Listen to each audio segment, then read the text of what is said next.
പേരാമ്പ്രയിലെ വിവാദ അനൗൺസ്മെന്റിലും കാഫിർ സ്ക്രീൻഷോട്ട് കേസിലും മുസ്ലിം ലീഗ് നിയമപരമായി മുന്നോട്ടു പോകുമെന്ന് league general secretary PM A Salam. പരാജയഭീതി മൂലമാണ് CPM വിഭാഗീയ പ്രചാരണവും അസത്യ പ്രചാരണവും നടത്തുന്നത്. പ്രചാരണത്തിന്റെ ആദ്യഘട്ടത്തേക്കാൾ UDF വലിയ തോതിൽ മുന്നോട്ടു പോയെന്നും PM A Salam മീഡിയ വണ്ണിനോട് പറഞ്ഞു.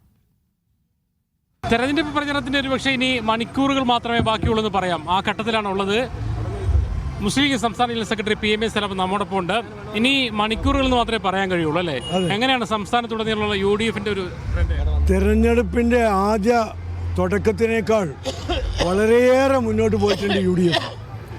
അന്ന് മത്സരരംഗത്ത് ഇറങ്ങുമ്പോൾ സ്ഥാനാർത്ഥി പ്രഖ്യാപനം നടത്തുമ്പോഴൊക്കെ ഞങ്ങൾക്ക് സംശയമുണ്ടായിരുന്ന കടുത്ത മത്സരമായിരിക്കുമെന്ന് ഞങ്ങൾ പ്രതീക്ഷിച്ചിരുന്ന മണ്ഡലങ്ങളൊക്കെ ഒരു ഈസി വാക്ക് ഓവറിൻ്റെ രംഗത്തെത്തിയിട്ടുണ്ട്.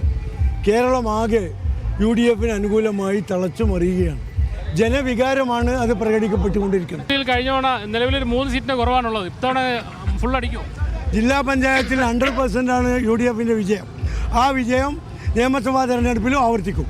കോഴിക്കോടാണ് നമ്മൾ നിൽക്കുന്ന സ്ഥലം. കോഴിക്കോട് കഴിഞ്ഞ 2 MLA മാത്രമേ UDFന് ഉണ്ടായിട്ടുള്ളൂ. ഇത്തവണ എന്താ നിങ്ങളുടെ ഒരു ഇത്തവണ മുഴുവൻ സീറ്റുകളും കിട്ടും എന്ന് തന്നെയാണ് ഞങ്ങളുടെ പ്രതീക്ഷ.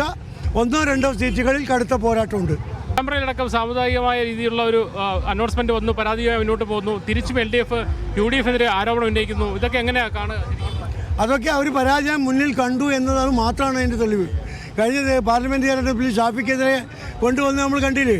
ഇപ്പോൾ LDFന്റെ സംസ്ഥാന കൺവീനറാണ്. 3 തവണ അവിടെ MLA ആയ വ്യക്തിയാണ് പരാജയം നുണഞ്ഞുകൊണ്ടിരിക്കുന്നത്. അതിൻ്റെ പ്രതിഫലനം അവരുടെ പ്രവർത്തനങ്ങളിൽ ഉണ്ടാകും. ഞങ്ങൾ നിയമ നടപടികളുമായി മുന്നോട്ട് പോകും. തെറ്റ് ചെയ്തവൻ ശിക്ഷിക്കപ്പെടും. ഈ ഗവൺമെൻറ് ഇപ്പോൾ കാഫിർ സ്ക്രീൻഷോട്ട് അന്വേഷണം നിർത്തിവെച്ചു. പക്ഷെ ഞങ്ങളിപ്പോൾ അവരെ നിർത്തിവെച്ചാൽ ഇല്ലെങ്കിലും ഞങ്ങൾ ആ അന്വേഷണവുമായി മുന്നോട്ട് പോകും. കുറ്റക്കാരെ ശിക്ഷിക്കുന്നതിന് ഒരു ഭാഗത്ത് BJP-യെയും മറുഭാഗത്ത് SDP-യെയും കൂട്ടുപിടിച്ചുകൊണ്ടാണ് LDF തെരഞ്ഞെടുപ്പിനെ നേരിടുന്നത്. അത് കേരളം മനസ്സിലാക്കി കഴിഞ്ഞു.